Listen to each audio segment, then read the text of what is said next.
오늘 하나님께서 우리에게 주시는 말씀은 창세기 3장 1절부터 6절입니다.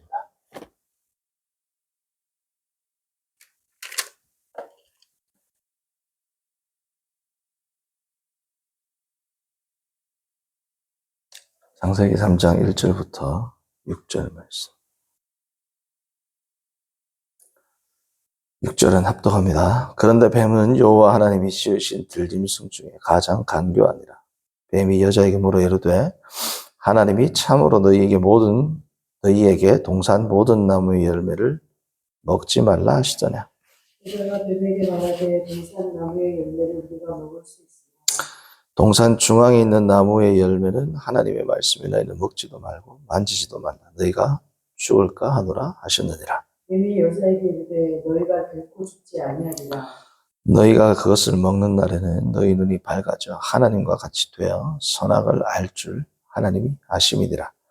여자가 그 나무를 본즉 먹음직도 하고 보암직도 하고 지혜롭게 할 만큼 탐스럽기도 한 나무인지라. 여자가 그 열매를 따먹고 자기와 함께 있는 남편에게도 주매 그도 먹은지라. 아멘.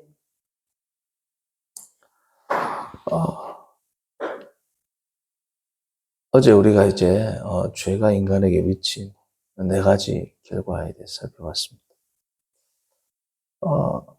오늘은 이 죄에 빠지게 된 이유가 인간이 특별히 먼저는 하와가 뱀의 유혹에 넘어가게 됐죠.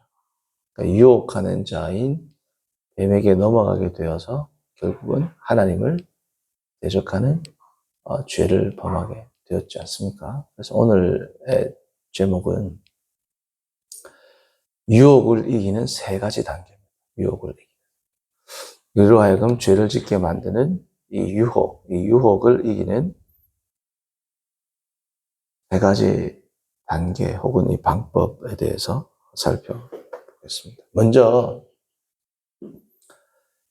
하와가 유혹에 빠진 이유는 뭘까요? 하와가 유혹에 빠진 이유를 먼저 살펴봐야 되는데 너무나도 간단하게 하나님께 부르짖었으면 됐죠. 하와가 사탄이 그녀를 유혹할 때 하와가 하나님께 도움을 요청하면 됩니다. 아니면 바로 옆에 있는 남편에게 도움을 요청하면 됩니다. 정말 사탄이 이렇게 유혹을 하는데 남편에게 옆에 있는 아담에게 도움을 요청해줘. 그것 때문에 남과 여를 또 만들었지 않습니까? 하나님께서. 그러니까 하나님께 부르짖지도 않고 남편에게 도움을 요청하지도 않고 하와는 가장 간단한 방법, 가장 쉬운 방법이 뭐예요?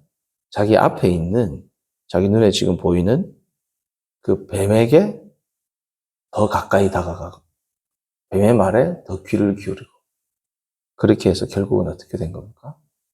죄를 짓게 되었습니다.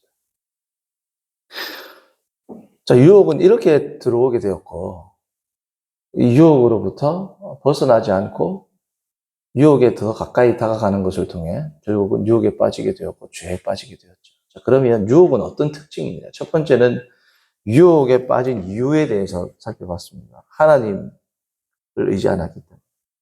그리고 옆에 있는 믿음의 동력자에게 도움을 구하지 않고 오히려 속이는 자에게 더 가까이 가는 것을 통해서 유혹에 빠졌다면 유혹은 과연 어떤 특징을 가지고 있느냐?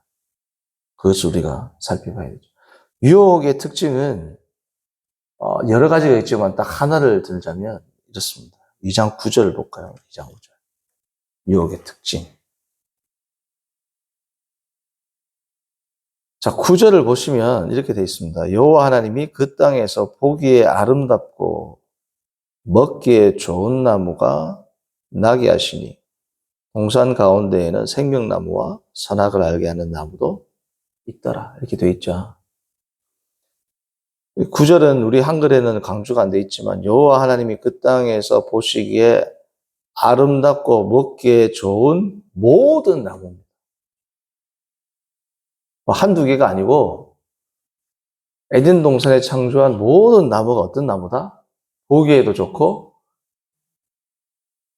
그리고 보기에 아름답고 먹기에 좋은 나무다. 그런 거죠. 보기에 아름답고 먹기에 좋은 이 나무는 하나님이 창조한 모든 나무가 그랬다는 거예요. 그 나무들 가운데 뭐가 있었다?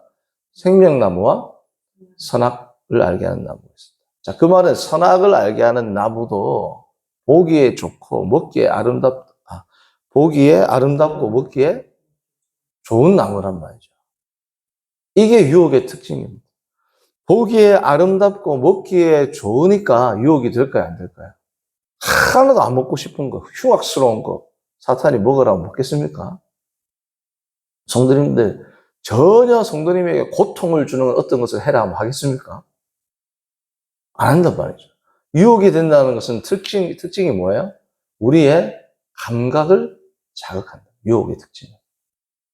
우리의 감각을 자극하고 쾌락을 주는 겁니다. 그러니까 유혹에 넘어가는 단계를 기술한 2장 9절을 또 인간의 관점에서 기술한 게 나오죠. 3장 6절입니다. 지금 2장 9절은 하나님의 관점에서 선악을 알게 하는 나무 그리고 동산의 모든 나무를 기술했고 이것을 3장 6절에는 어떻게 써놨냐 봅니다. 여자가 그 나무를 본즉 똑같죠.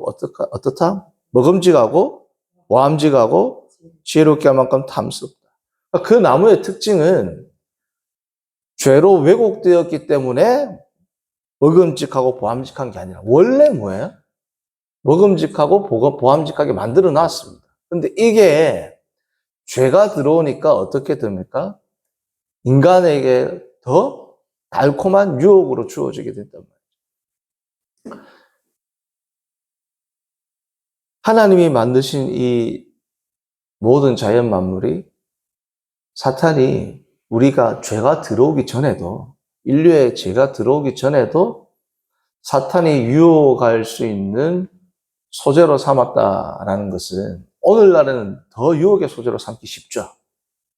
죄가 없을 때도 유혹의 소재로 삼았단 말이죠. 뭘 가지고? 우리의 오감을 자극하는 것. 우리의 감각이 있는 것 자체가 죄악은 아니죠. 하나님이 감각을 주셨으니까. 그러나 이것이 죄로 왜곡되면서 어떻게 됩니까? 인간의 오감을 보기에 아름다운 거랑 죄로 인하여서 인간의 오감이 자극되는 것은 틀리죠. 유혹, 그러니까 자, 어떤 거를 그냥 보는 거랑 탐욕의 눈으로 보는 거는 틀린 거죠. 그죠? 그 대상은 똑같단 말이죠.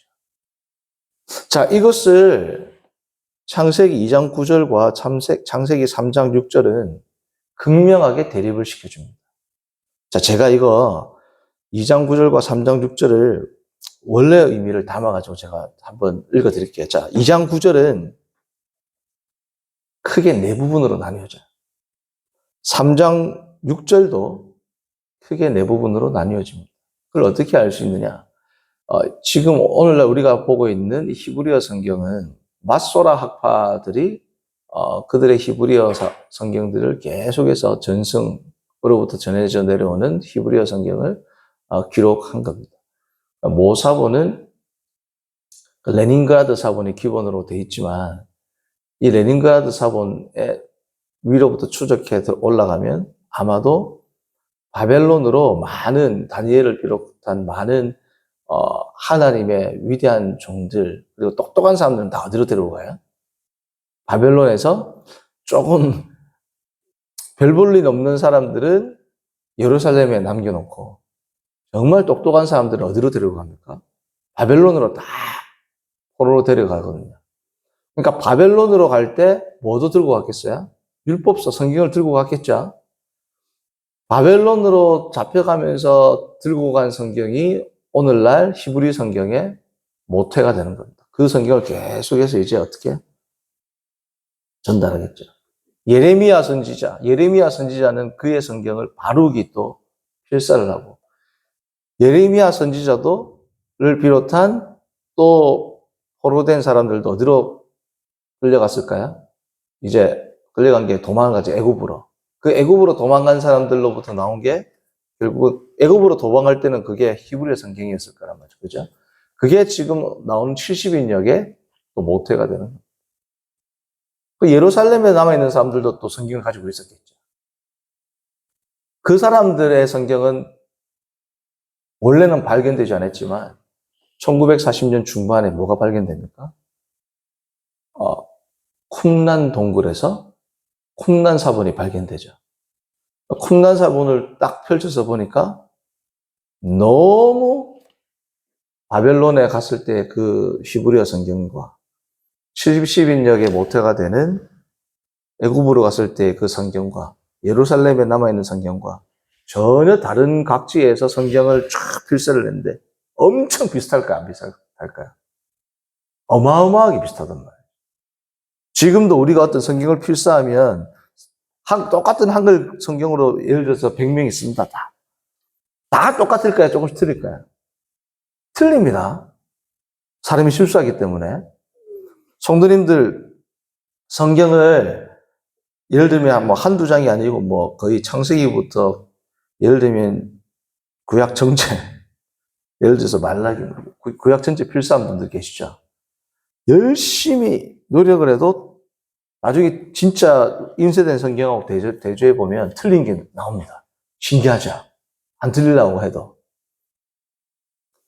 근데 히브리어 성경은 다 붙어 있잖아요. 띄어쓰기 없잖아요, 원래. 그렇죠? 띄어쓰기 없는 걸 쓰다 보면은 실수할 수 있을까요, 없을까요? 띄어쓰기 없이 쫙 붙어 있으면 실수할 수 있습니다. 띄어쓰기를 잘못할 수도 있는 거고, 이렇게 쓰다가 이렇게 보면은 봤던 거 또 볼 수도 있는 거고, 그렇죠? 성경을 우리가 한글로 필사해도 실수한 부분이 나와요. 그게 예전에 우리 신학교에서 시험을 해봐요, 시험을. 실제로. 수업 시간에 교수님이 어떻게 했냐면, 성경을 쓰라 한 건 아니지만, 자기 강의하는 거 지금 자기가 지금부터 불러주는 거 다 써라 했어요. 지금 제가 이렇게 하는 것처럼 불러주죠. 강의 내용을 쫙 불러줍니다. 일부러. 학생들이 다 써야. 성경을 불러주면 필수한 자들이 썼겠죠. 물론 보고 쓰는 경우도 있었고, 불러줬을 때 쓰는 경우도 있었습니다. 학생들이 같은 교수님, 같은 시간, 같은 강의실에 썼는데, 나중에 딱 대조해보니까 틀려요. 신기하죠? 그걸 직접 실험을 해봤어요, 신학교에서. 무슨 말이야? 그러니까 어쨌든, 바벨론으로, 그리고 크게 보면 히브리어 성경이 세 개의 군이 있단 말이에요. 바벨론, 그리고 애굽, 그리고 예루살렘에 남아있는. 근데 그게 다 뭐예요? 엄청 거의 98%, 99% 비슷하단 말이죠. 그러니까 그거는 당시의 히브리인들의 뭘 알 수 있냐면 교육 수준과 관계없이 하나님의 말씀에 대해서 엄청난 뭐가 있었다는 겁니까? 존경과 존중이 있었다는 뜻입니다. 대학 교수든 초등학교만 나왔든 한글을 아는 사람이라면 이 자료를 정말 존중하면 거의 똑같이 나올까요? 안 나올까요? 그거는 학벌과 관계없단 말이죠. 그 정도로 하나님의 말씀에 대해서 경외했다라는 것을 또 반증하는 자료란 말이에요. 이게 유대인들이. 자, 근데 제가 이 말을 왜 드리냐? 지금 제가 이제부터 읽어줄 히브리어로 된 성경을 고려해서 읽어드린다고 할 때, 지금 제가 읽어드리는 히브리어 성경은 바벨론에 끌려갔던 그 사람들로부터 내려왔다라고 생각되어지는 레닌그라드 사본에서부터 나온 게 뭐냐면, 레닌그라드 사본이 뭐냐면 이 마소라 학파들이 사용했을 것이다라고 추정을 하는 겁니다. 간단하게 말씀을 드리면. 근데 이 마소라 학파들의 특징은 뭐냐면 히브리어 성경에다가 액센트를 찍어놨어요. 액센트를 찍어놓고 아람어로 예를 들면 창세기가 딱 끝나죠. 창세기가 끝나니까 이 하나님의 말씀이니까 변하면 돼요, 안 돼요? 정확하게 보존을 하기 위해서 마소라라는 뜻이 전달하다 이 뜻이거든요. 창세기가 딱 끝나면 아람어로 제일 창세기가 딱 끝났어요. 그럼 창세기 끝난 그 페이지에 뭘 쓰느냐? 아람어로 이 창세기의 총 성경 글자가 몇 자다. 그리고 총 성경 글자 가운데 중간에 들어가는 절은 이 절이다. 그리고 중간에 들어가는 단어는 이 단어다. 그러니까 예를 들면 3,450 단어로 써져 있는데 3,450 단어 중에서 중간에 들어가는 단어는 이 단어가 여호와께서 사랑하셨다. 예를 들면. 그리고 그 중에서도 가운데 들어가는 것은 사랑이다. 그러면 정확하게 이거를 전달 안 쓰면은 딱 그 단어가 그 가운데, 그 글자 가운데 그 단어가 들어갈까요? 안 들어갈까요? 정확하게 안 쓰면 안 들어갑니다, 이게. 그쵸? 몇 자 틀리면 안 되죠. 그 가운데 중간에 들어가는 게 몇 글자 틀리면 안 되죠. 더 정확히 중간에 들어가는 단어가 뭐다. 그러면 정확하게 이거를 안 옮기면 그 단어가 딱 거기에 들어가요, 안 들어가요? 안 들어가는 겁니다. 그러니까 그만큼 정확하게 이것을 전승시키기 위해서 총 몇 글자로 되어 있고 가운데는 무슨 절이고 그 중에서도 가운데는 무슨 글자가 들어간다. 그걸 딱 써놨단 말이죠, 마지막에. 그러면 쭉 쓸 때 자기가 다 썼어. 이것 중에 하나가 틀리면 잘 쓴 거야, 안 쓴 거야? 그러면 덮고 다시 쓴다. 그런 식으로 해가지고 정확하게 보존되도록 신경을 썼는데 그러면서 또 뭘 했냐면 악센트를 찍어줬습니다. 왜? 히브리어 성경은 띄어쓰기가 있다 없다? 없으니까 악센트로 정확하게 띄어가지고 아버지 가방에 들어가신다가 안 되도록 탁탁탁 띄어쓰기 있나? 자, 그러면 이 악센트가 무슨 의미가 있냐면 이 구절에서 크게 이 의미를 요렇게 나누고 요렇게 이 나누라고 어떻게 해야? 의미를 나누어 줍니다.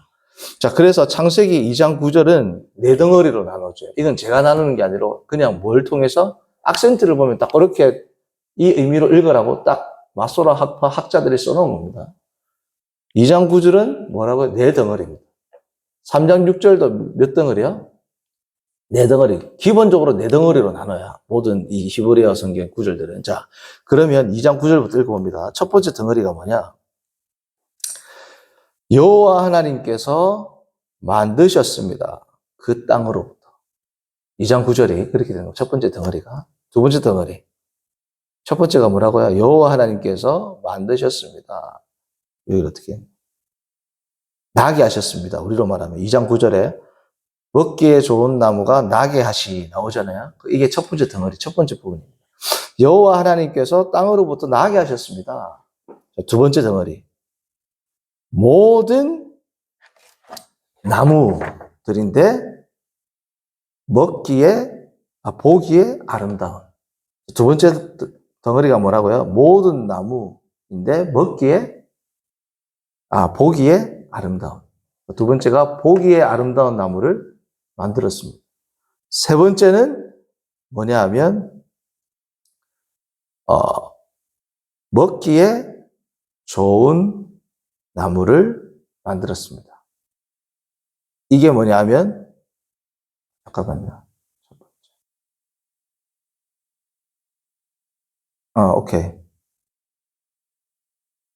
맞아요. 자, 그래서 첫 번째가 여호와 하나님께서 땅으로부터 만드셨습니다. 나오게 하셨습니다. 첫 번째고, 두 번째는 뭐냐면 보기에 아름다운 나무와 먹기에 좋은 나무를 만드셨습니다. 이게 두 번째 덩어리입니다. 세 번째 덩어리가 뭐냐면 그리고 동산 중앙에 생명나무를 두셨습니다. 네 번째 덩어리가 뭐냐면 그리고 그 나무를 두셨습니다. 알게 하는 선과 악을. 자, 그러면 보세요. 생명나무가 강조되어 있어요? 선악과가 강조되어 있어요? 악센트로 보면. 자, 생명나무를 소개할 때 세 번째 덩어리가 뭐냐면 생명나무 소개하는 겁니다. 세 번째 덩어리. 그리고 생명의 나무를 두셨습니다. 동산 가운데. 이 세 번째 덩어리, 네 번째 덩어리. 그리고 그 나무를 두셨습니다. 알게 하는 선과 악을. 생명나무가 더 포커스가 가 있어요? 아니면 선악과가 포커스가 가 있어요?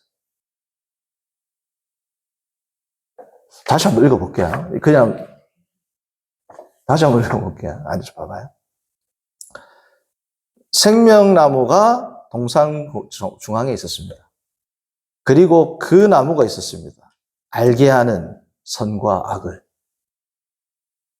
선악과가 훨씬 강조되어 있죠. 왜냐하면 생명나무는 가운데 있으면 떼게 해요. 근데 선악과를 어떻게 설명해요?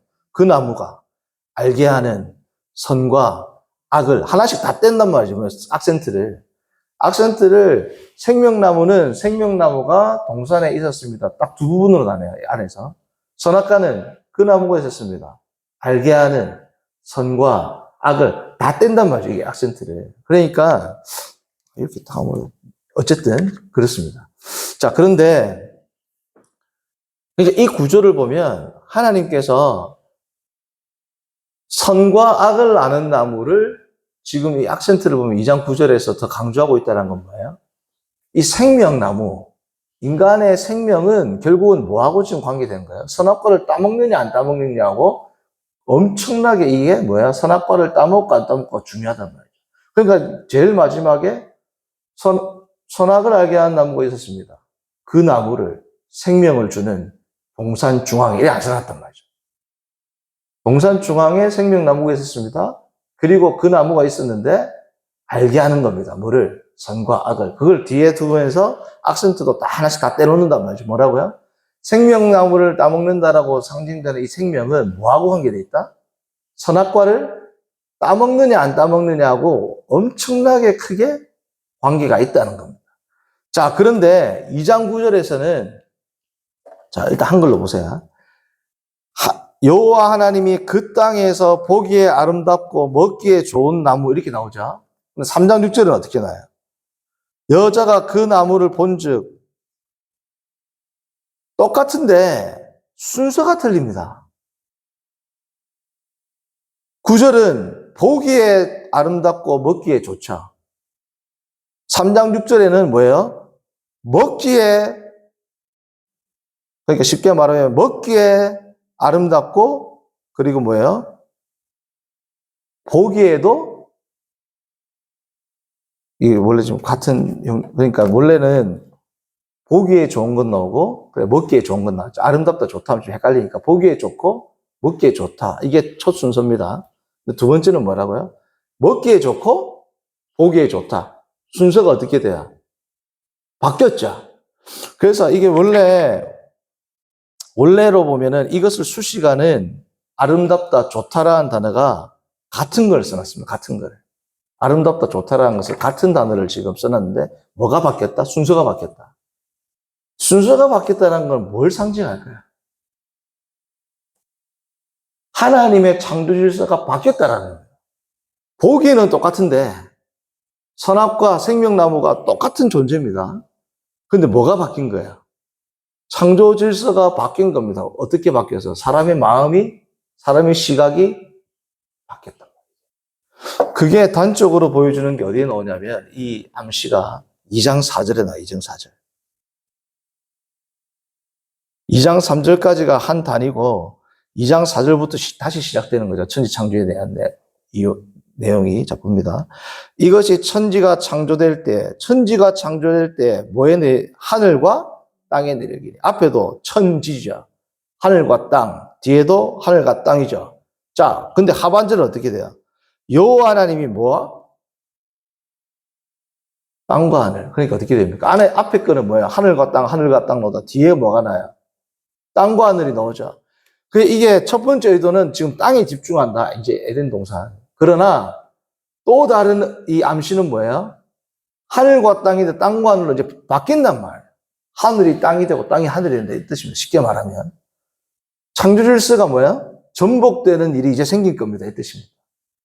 그러니까 2장 9절에 나오는 이 선악과를 묘사하는 이 순서가 보는 것과 먹는 것인데 3장에는 뭐가 나와요? 3장 6절에는 먹는 것과 보는 것이 먼저 나오는 겁니다. 그렇죠? 먹는 것과 보는 것이 먼저 나오는 이유는 뭐냐 하면 성도님들 5절에서 뭘 이야기를 해요? 너희가 먹으면 사탄이 뭐라고 유혹합니까? 너희 뭐가 밝아진다? 눈이 밝아진다. 그러니까 3장 6절에는 뭘 강조하냐면 단순히 보기에 아름답다라는 걸 더 길게 두 개로 쪼개요.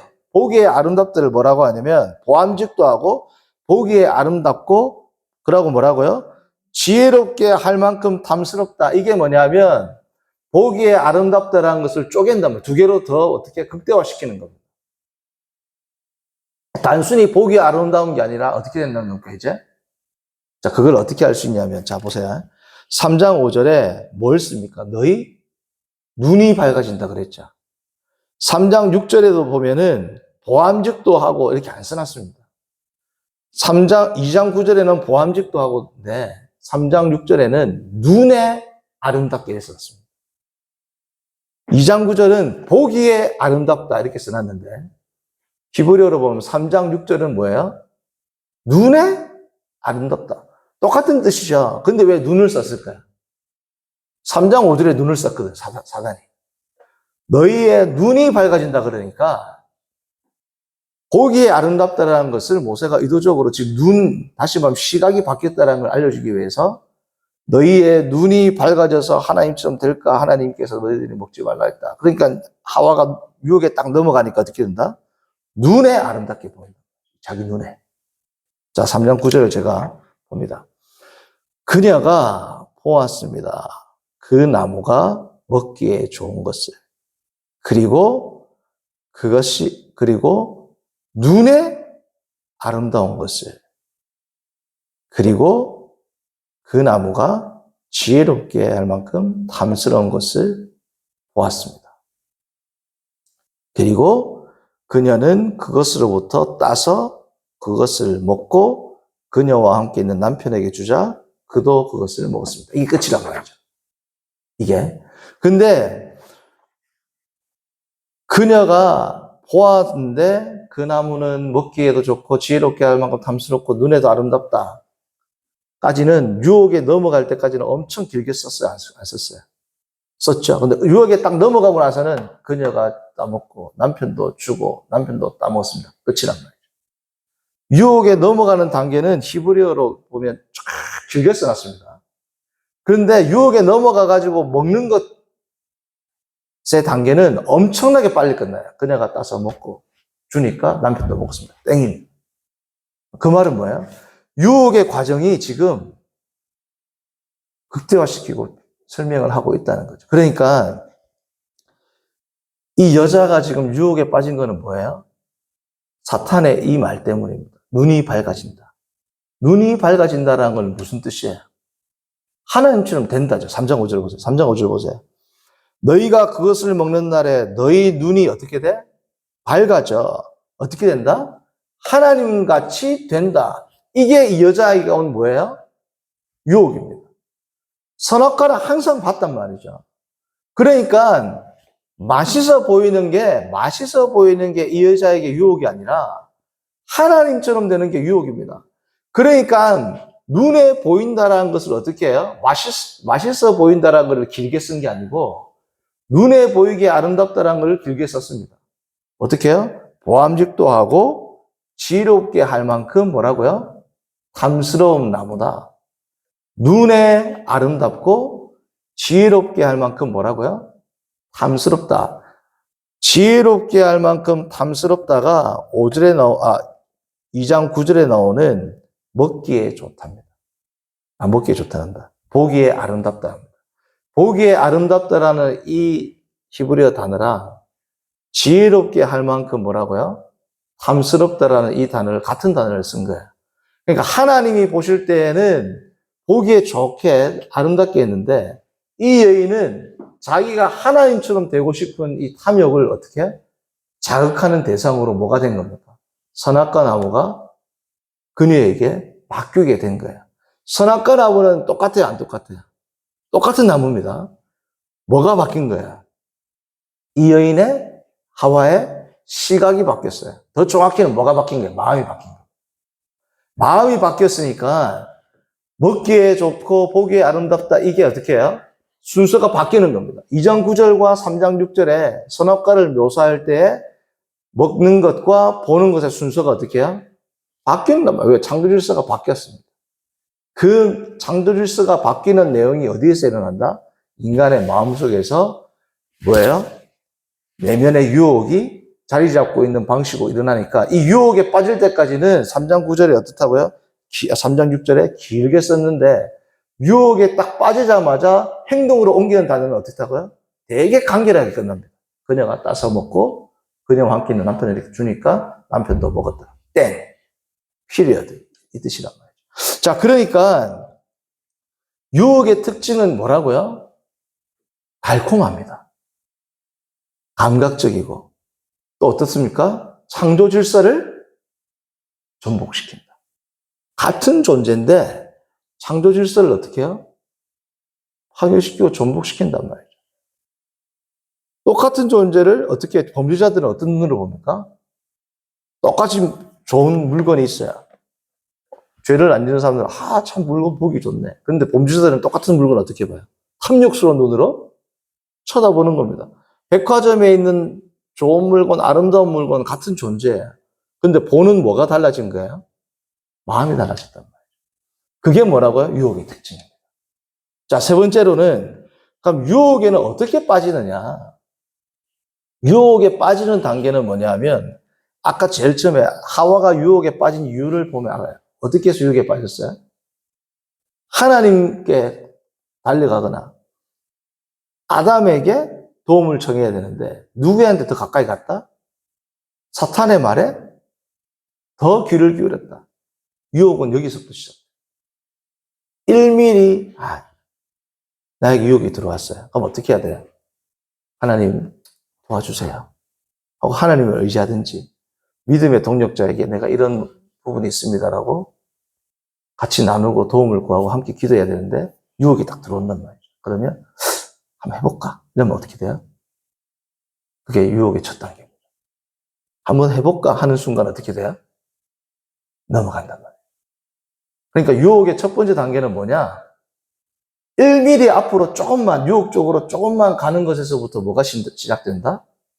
유혹이 시작되고, 그로부터 1mm 먼저 갔을 뿐인데 죄에 빠진단 말이에요.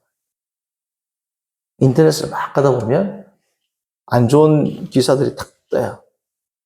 눈을 자극하는 그러한 내용의 기사가 뜨든지 사진이 뜬단 말이죠. 그러면 호기심을 한번 클릭해볼까 하면 어떻게 돼요? 그 클릭을 하는 순간 쭉쭉쭉쭉 들어간단 말이에요. 그게 뭐의 특징이다? 유혹의 특징입니다. 그러니까 유혹에 그렇게 딱 빠지게 되니까 우리는 어떻게 하면 돼요? 유혹이 올 때 첫 번째 어떻게 해요? 유혹을 이기기 위해서는 내 눈을 의지해야 돼요? 아니면 하나님의 말씀을 의지해야 돼요? 말씀을 의지해야 된단 말이에요. 유혹이 딱 오게 됐을 때, 자, 하와에게 유혹이 딱 왔어요. 그럼 하와는 벌써 어디서부터 유혹에 넘어갔느냐? 하나님께서 너는 이 선악과를 따먹으면 어떻게 된다? 반드시 죽는다. 하와는 뭐라 그랬어요?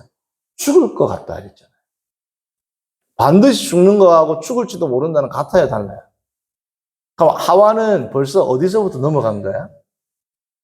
말씀을 신뢰하지 않고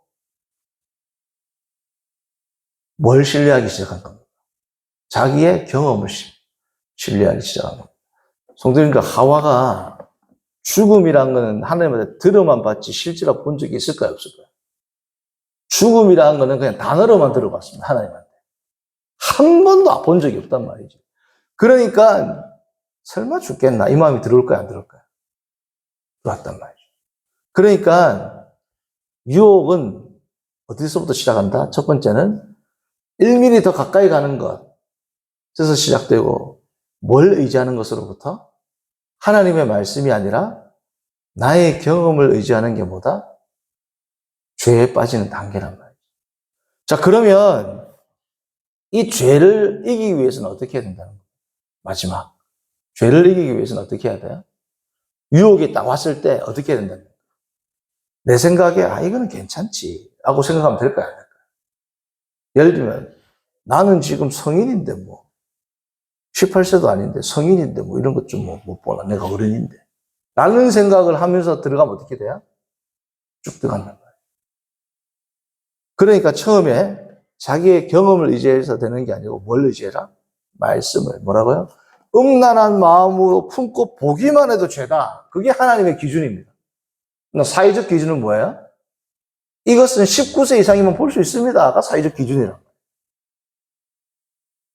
나의 경험과 나의 감각을 자극하는 것을 나의 생각을 의지해야 돼요? 아니면 하나님의 말씀을 의지해야 돼요? 말씀을 의지해야 되는 겁니다. 두 번째는 뭐냐? 유혹이 다가올 때 1mm 가야 돼요? 아니면 더 빠져야 돼요? 빠져야 되죠. 그러니까 유혹이 올 때는 어떻게 해야 되냐면 곧바로 도망쳐야 됩니다. 곧바로. 이거 한번 보고 들어가 보고 진짜 안 좋으면 안 해야지. 들어갔다. 어떻게 되는 거예요? 안 된단 말이에요. 곧바로 유혹으로부터 도망쳐라. 사탄이 처음에 딱 말할 때 딱 들어보고 이상하네. 바로 어떻게? 하와가 돌이켰으면 안 범했단 말이에요. 곧바로 도망가라. 대적하라가 아니고 뭐라고요? 도망가라. 유혹은 도망가는 겁니다. 요셉이 도망갔잖아요. 대적하는 게 아니잖아요. 하나님, 제가 이 여인이 유혹하는 것을 보고도 믿음으로 이기게 해주십시오. 이 앞에 이렇게 서 있어요. 그럼 어떻게 돼요? 넘어간단 말이죠. 도망가야 돼. 두 번째 뭐야? 도망가는데 어떻게? 단호하게 도망가라. 처음에 도망가는데 곧바로 팍 가다가 다시 가볼까? 된다, 안 된다? 첫 번째는 단호하게, 곧바로. 두 번째는 뭐예요? 단호히 끊어라. 세 번째는 중요합니다. 유혹이 왔을 때 나의 생각을 의지하지 않고 하나님의 계시에 의지함으로 곧바로 도망가고, 두 번째는 뭐라고요? 단호하게 도망가고. 그래서 죄를 이겼어요. 그럼 만세 하고 끝나는 게 아니고 뭐라면 세 번째, 하나님께 감사와 영광의 기도를 올려드려요. 이게 세 번째가 어떻게 보면 너무 중요해요. 왜 중요하냐면 하나님께 영광과 감사를 올려드리고, 하나님, 저는 이길 수 없지만 성령의 능력으로 이기게 하시면 감사합니다 라고 진심으로, 짧은 시간이지만 진심으로 감사의 기도를 올리는 것과 올리지 않는 것은 엄청난 차이가 있어요. 그 기도를 올리고 하나님께 감사의 기도를 드렸을 때는 하나님의 성령의 충만하심과 더 깊은 은혜와 성령으로 말미암는 내면의 힘이 생기는데, 그런 기도를 안 하고 이기고 넘어가면 어떻게 될까요? 자기의 힘을 의지하게 돼요. 자기도 모르게. 넘어갈까 안 넘어갈까요? 저번에도 이게 이래 된단 말이에요. 그렇게 생각하는 순간 어떻게 돼요? 넘어간단 말이에요. 그래서 성도님, 이 세 번째를 우리가 시험과 유혹에 이겼을 때 세 번째를 건너뛰는 경우도 많이 있습니다, 사람들이. 내가 이겼다. 이렇게 되면 그 생각하는 순간 어떻게 돼요? 넘어간단 말이에요. 그래서 유혹을 이기는 단계는 곧바로 단호히 세 번째, 하나님께 영광을 올려드립니다. 그러한 삶으로 유혹을 대처하고 유혹에 이기는 우리 모두가 되기를 바랍니다. 기도합니다. 선하신 하나님 아버지, 오늘 주님 앞에 나와 이 시간 우리가 유혹의 본질과 유혹에 빠지는 단계와 또한 유혹을 어떻게 이겨야 할 것인지에 대해서 살피게 하심을 감사합니다. 하나님 아버지, 우리가 이 세상을 살아가노라면 특별히 자기의 연약한 부분을 사단이 틈을 타서 공격할 때 우리가 유혹에 빠지는 그 단계를 각자가 더 잘 알고 있으리라 생각합니다. 어떠한 환경과 어떠한 상황에서 내가 유혹에 빠지는지를 이 시간 주님 앞에 겸허히 고백하고 기도하면서 그러한 환경이 주어졌을 때 곧바로 그 환경으로부터 벗어나게 하시고, 그 환경이 조성되지 않게 하시고 단호히 끊게 하시고, 그로 말미암아 하나님께 찬송과 영광을 올려드림으로 거룩한 백성으로 주님 앞에 세워지도록 인도하여 주옵소서. 예수님의 이름으로 기도합니다. 아멘.